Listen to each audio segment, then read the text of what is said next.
Let's start with these reacts.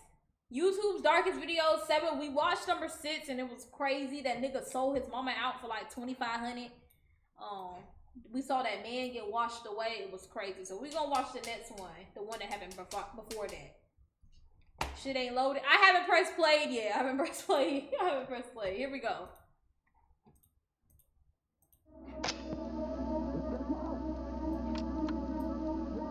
Chris, it was a crazy video, Chris. It's December 4th, 2003. I'm scared. I don't want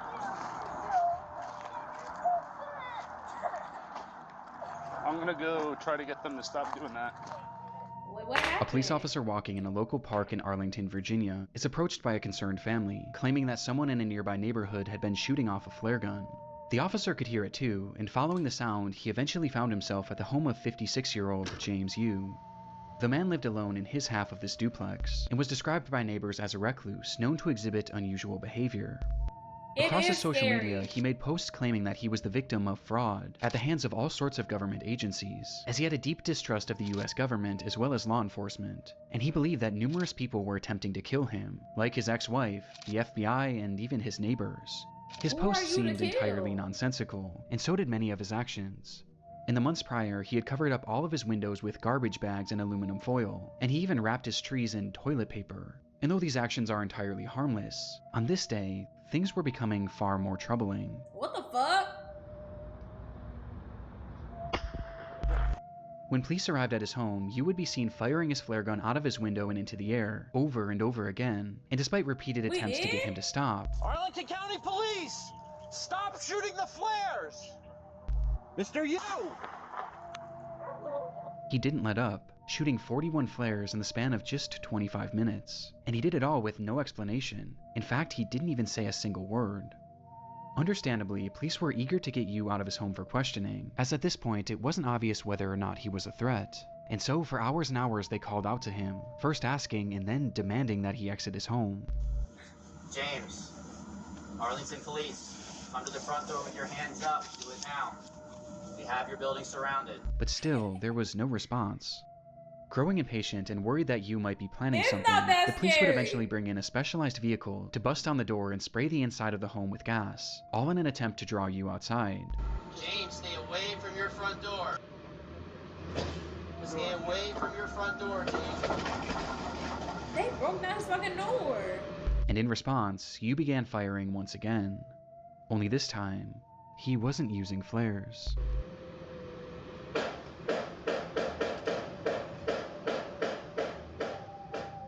And instead, he was now yielding an actual gun. Ooh, Thankfully, none of these shots connected, but with the situation becoming increasingly dangerous, the officers decided to fall back, as they carefully came up with a new plan for apprehending Yu. What? Though whatever they had been planning would never come to fruition. When did we see this?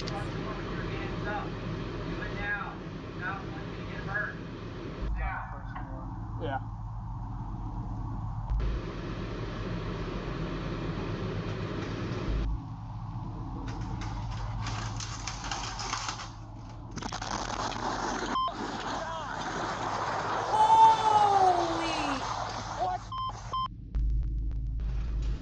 Holy crap, what the fuck?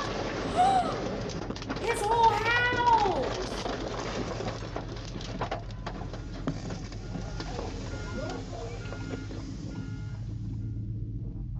In a split second, What the home was fuck? gone, as a massive explosion rang out from inside the house, reducing the entire structure to rubble. Inside the house, Yu had stored 55 gallons of gasoline in his basement, which he saved for that moment to ignite, with no warning and no explanation. Based on the footage, it's been theorized that Yu's actions were an attempt to lure police into his home so that he could then set off this explosion and take them all out along with his neighbors, as he genuinely believed that both parties were conspiring to kill him.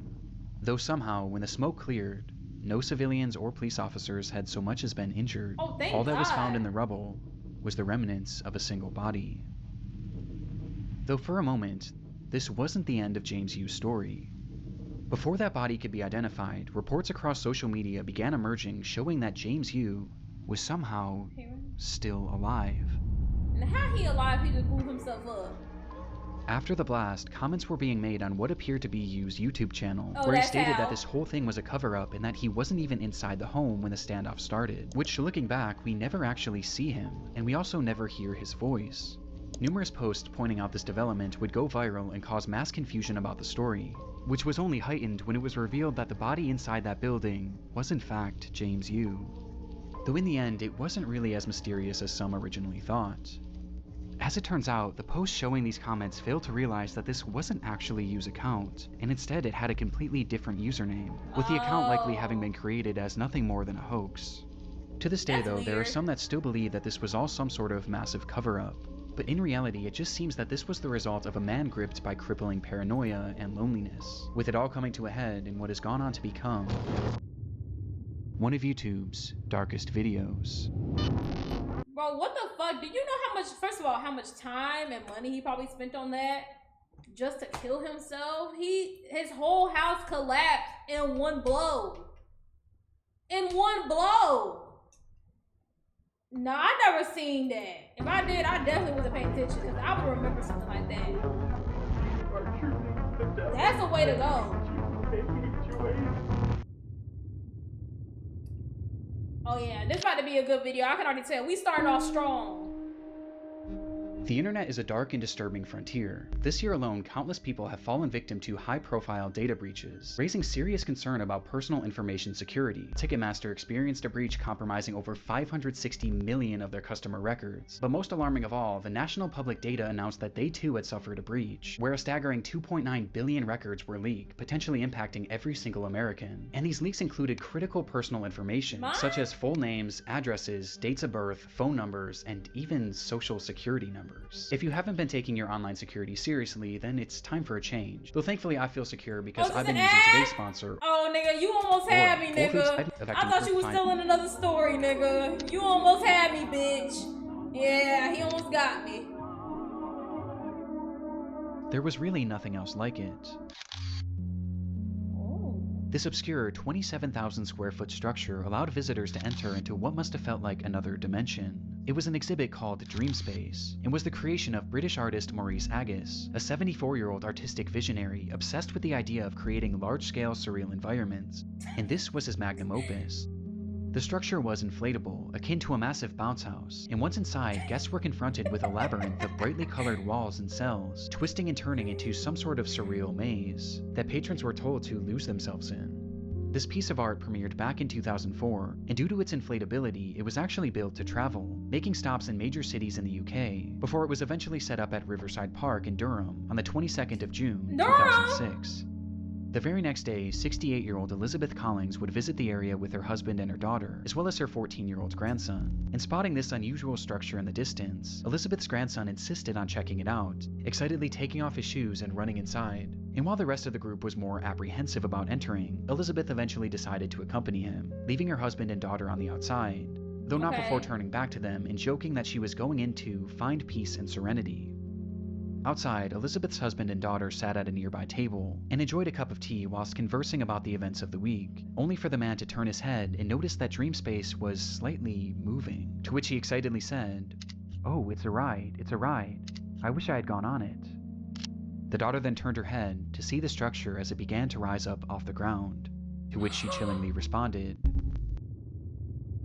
"It's not a ride." It's floating away with a little boy in it. Holy!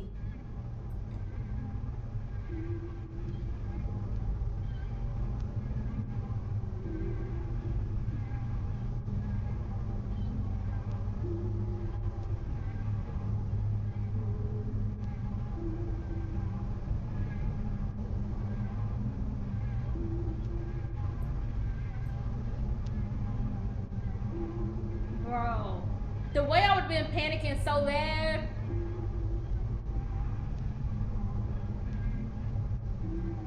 God. In that moment, Dream Space had snapped from its moorings and was blown into the air by a massive gust of wind. Agus just so happened to be standing at the entrance as it began to shift, and noticing what was happening, he grabbed on as he desperately tried to hold down his entire life's work, though clearly this was of no use. And after being lifted in the air, his grip failed, sending him falling back to the ground below where he lay staring up at his creation. that was now flying 30 feet above him.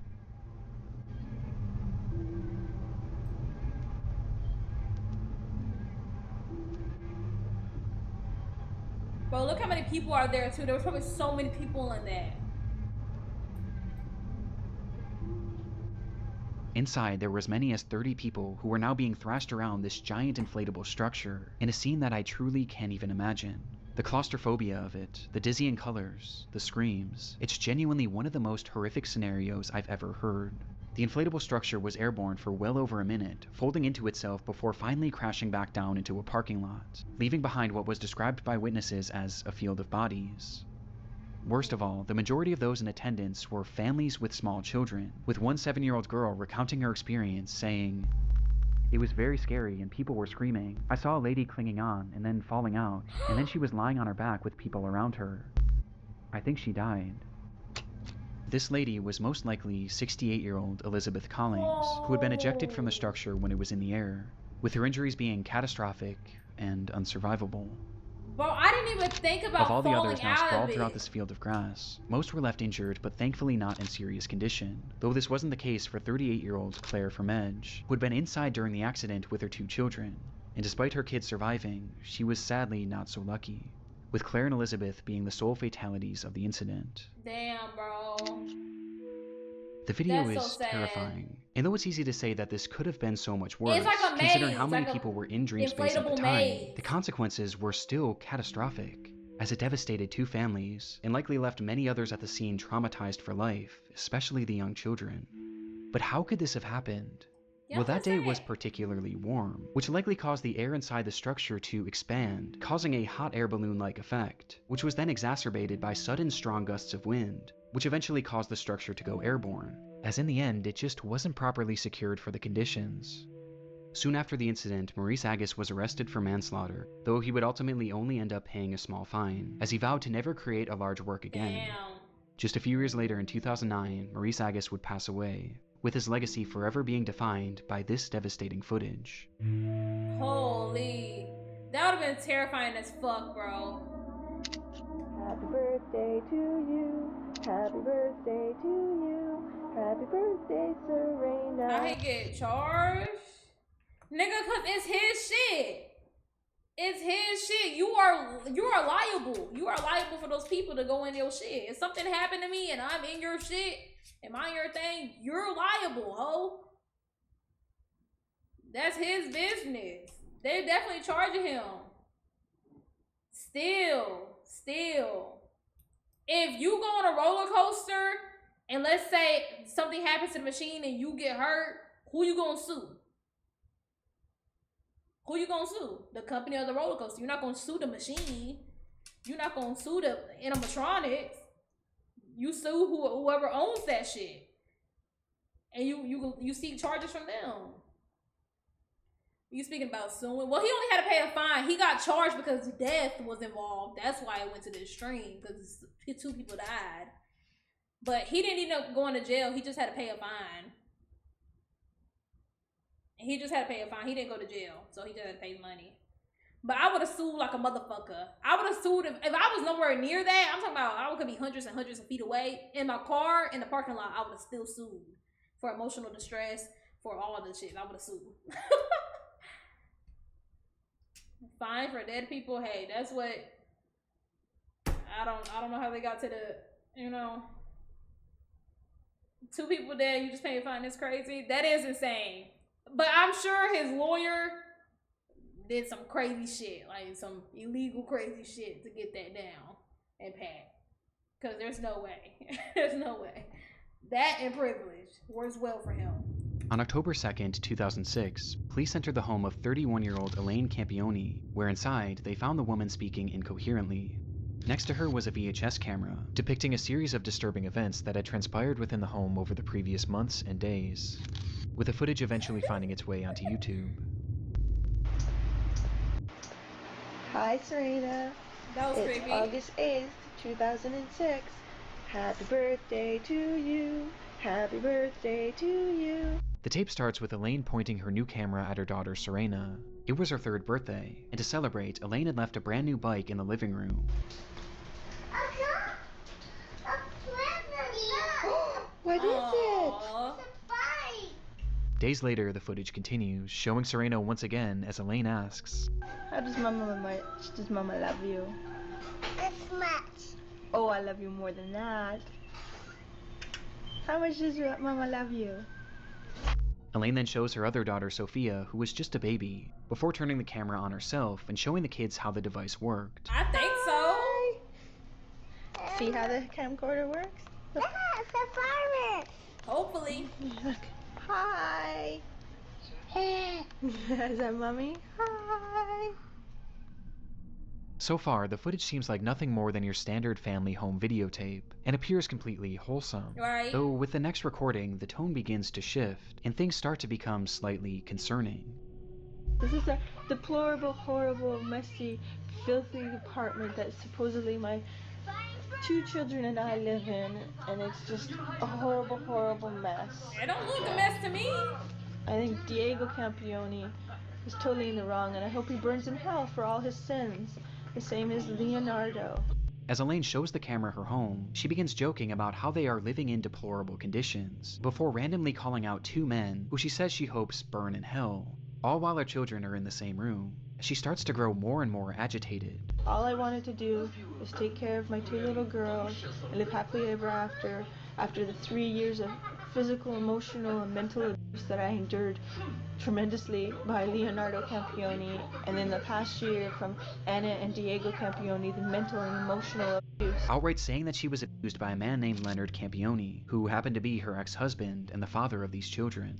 And she goes on from there, with each moment clearly making the kids more and more anxious. And I want justice to my family for what they have all done to us. I cried out for help. They should have charged him for the assaults he did to me. Eventually causing Elaine to snap out of it and stop the camera. And my poor 3-year-old, I did everything to protect. And what are you saying, Sophia? What do you want? What? The video then skips forward once more, with this footage being taken just days before the police were called, showing Serena coloring on the floor as Elaine asks, Who loves ya? I hope nothing happens to those kids. Who loves you the most? That much? Oh, I think I love you more than that. The scene that unfolds next was recorded on that very same night, just hours later.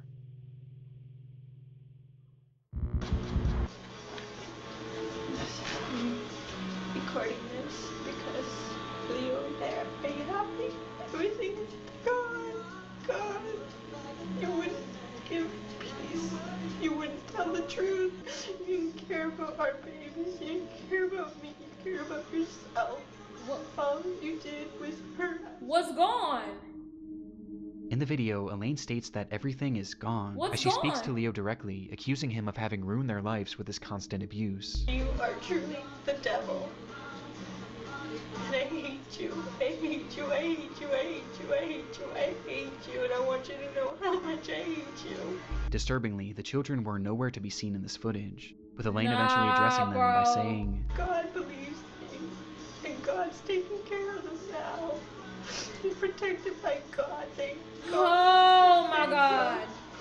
Because there's no way I could have them with you. Nothing's good enough for you. It has to always be your way. Well, they're good. And you can have it your way. Your wife and your daughters are dead now. We're all in heaven.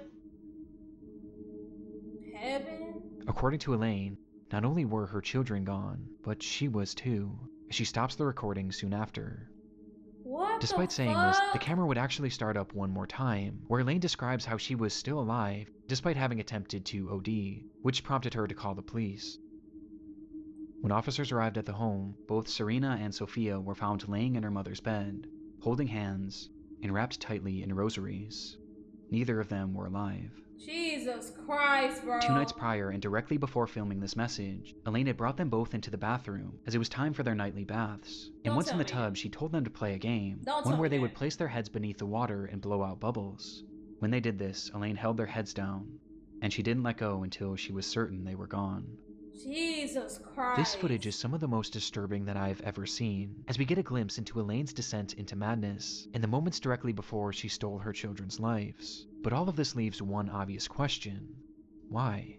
Well, it was noted during her investigation that the abuse she alleged from her ex-husband Leo seemed to be very real and well documented over the years, leading to Leo not being able to see his children That's for over a super year, sad. with this That's causing the two to devastating. separate, which is when Elaine's mind began to deteriorate.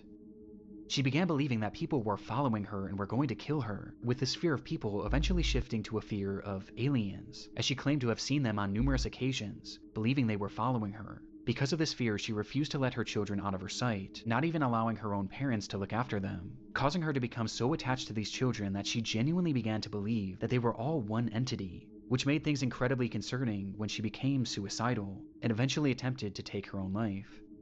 Despite Leo's more than troubled history, he had supposedly turned his life around in the years leading to this footage, and was eventually allowed to start visiting the children on a limited capacity. And seeing the children and seeing the way their mother was behaving, he began to grow incredibly concerned, and eventually attempted to gain full custody.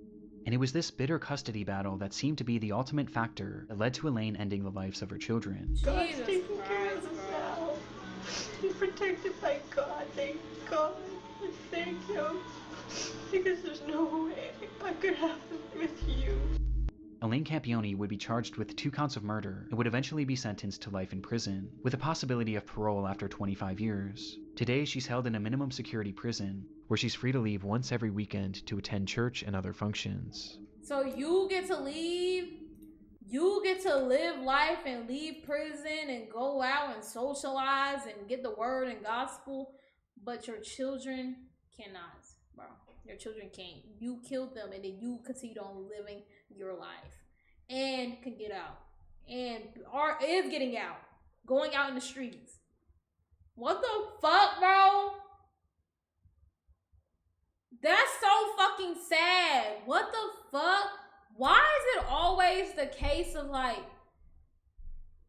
why does it always have to be like a family, like we all go together? Can't you just go by yourself? Like put the girls in an adoption home in a random state and go by yourself. I would rather her did that, and that's some crazy shit too, but it's like at least they would be alive, bro. At least they would be alive. That's so fucking sick, bro. Nah, she's a sick bitch, bro. I'm sorry. I hate that. And those girls look concerned too, with the older one. She looked like...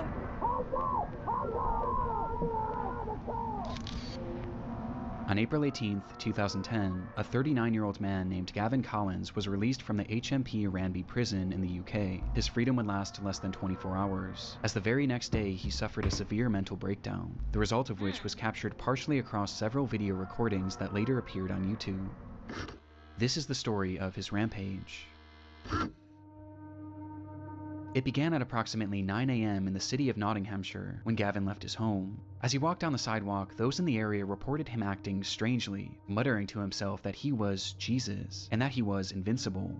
Without warning, he then turned his attention to a random home, which he forcefully entered, stole a man's car keys, and took his vehicle, taking off with no apparent destination. Okay. Inside the car, the owner just so happened to have 2 cameras, one being a standard dash cam and the other facing inside the vehicle, giving us a look at Gavin and his apparent mental state. Sorry. This is me. Jesus Christ, I'll shut you out with a eyesight I've got. Hey, don't need this. Come on, let's go, bro. Talk, getting rid of all that crap is. Let's go! Let's go! Just at a glance, it's obvious that Gavin is completely unhinged. For some reason, he was and he utterly don't have filled no with eyebrows. rage, ripping off the rearview mirror and yelling obscenities and incomprehensible threats at no one in particular. I'm enraged! I'm Jesus! I'm descendant of God! And you lock me up! Watch this! You But he And put most the concerning seatbelt of all on. is the speed in which he's traveling, as he starts driving faster and faster, swerving in and out of cars as he passes through busy residential areas, as he reaches speeds that have been estimated to be anywhere from 85 miles an hour to well over 120. watch Zoom this in, now! bro. I'm getting stronger and stronger by the second! I'm scared. I But think I'm about to somehow, see him despite crash any countless close second. calls, every time he avoids collision. At least for the time being.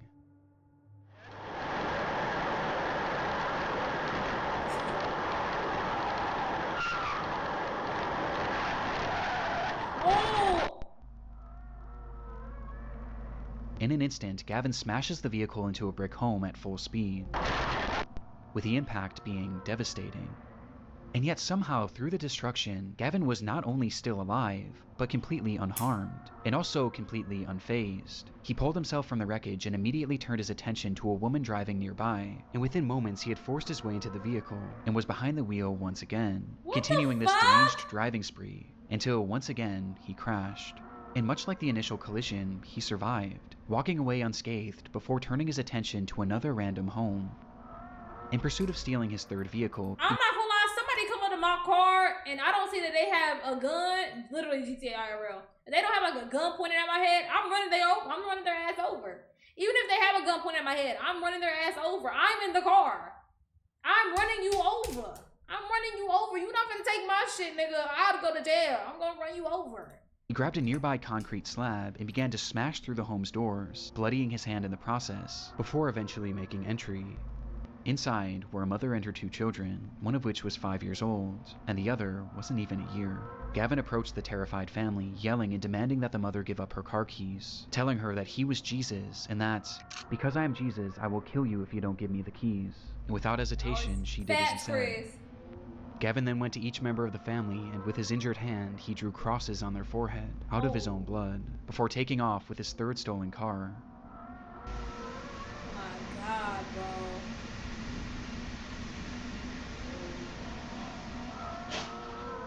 Once again, Gavin was driving manically, though this time he was even more reckless, crashing into a brick wall and then a cop car, before setting his sights on a pedestrian.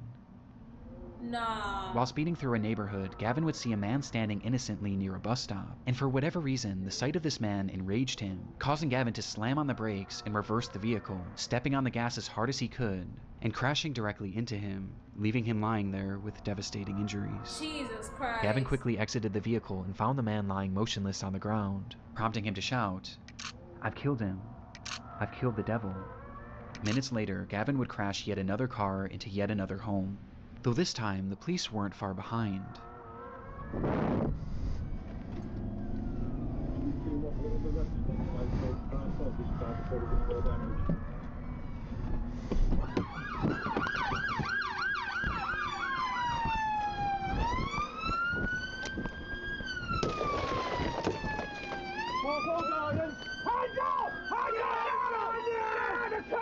Taser? This way.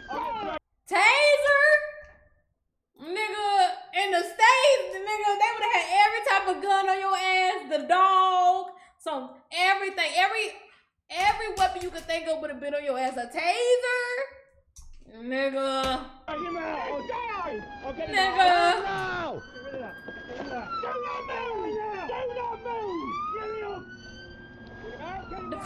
Finally bringing his disturbed driving spree to an end. The man that Gavin had struck was 87-year-old Terry Radford, a retired teacher whose injuries were catastrophic, with the man passing away soon after. According to his family, Terry was an incredible grandfather, father, and son. Damn, bro. No, that's definitely that. The footage is genuinely horrifying, but what's most shocking of all is the fact that any of this was even allowed to happen. As stated previously, this was Gavin's very first day out of prison, and based on the behavior he exhibited whilst in prison, he really should have never been released. Gavin was granted an early release in March of 2019 for charges based around burglary, but just as he was set to be freed, it was discovered that he had submitted an adulterated drug test, which caused his case to be re-examined and resulted in his release being postponed. In response, Gavin lost his mind. Later that month, he assaulted a prison guard before spraying him with an unknown liquid that contained bleach, before proceeding to set his cell on fire and attacking another officer with a piece of wood. Due to his actions, Gavin was placed into an isolated cell, where less than a week later he started yet another fire, and when an officer entered his cell to put it out, Gavin struck them in the head and pulled out a plastic knife, threatening to slash him, stating that it would be a thrill to kill him. Gavin's stay in prison clearly hadn't rehabilitated him. In fact, it seemed to have made him more violent than ever before, and more mentally disturbed. Though shockingly, despite all of these additional crimes, Colin's release would go on to be approved less than 2 weeks later, with Gavin being set free on April 18th, and within just 24 hours, Terry Radford would be brutally killed. Gavin was sentenced to 21 years in prison, and during his trial it was revealed that no drugs were found in his system, and instead this all seemed to be the result of some sort of psychotic episode that just so happened to be captured on camera in one of YouTube's darkest videos. Only 21. 21? Bro, you're joking me, bro. What?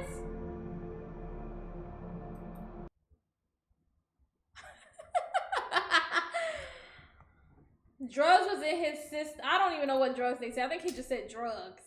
They just said drugs. First of all, the British, y'all over there in the United Kingdom, y'all gotta get it together. Because over here in the States, that nigga would have been shot the first time.